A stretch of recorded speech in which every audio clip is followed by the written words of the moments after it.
Welcome back. Now on your Jasper dashboard, you're going to see a settings area and you're going to be able to customize your profile. You're going to see an integrations area. You can add in a keywords integration. You can also add in a plagiarism checker to your content. You'll also be able to translate your content into different languages by turning on the translation engine. You can change the nature of the interface from light to dark. You will also be able to work with your workplace settings. You'll be able to click on your general settings and you can work with your billing. You will also be able to invite team members.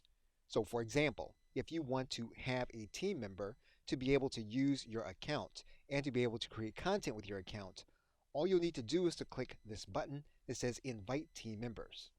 You'll then email the link. That person will then get an email asking them to set up an account. They'll then be able to click this button to set up an account. They'll then be able to register with their email. They will then get the two-factor authentication for which they will need to enter into Jasper. That person will then verify their login information.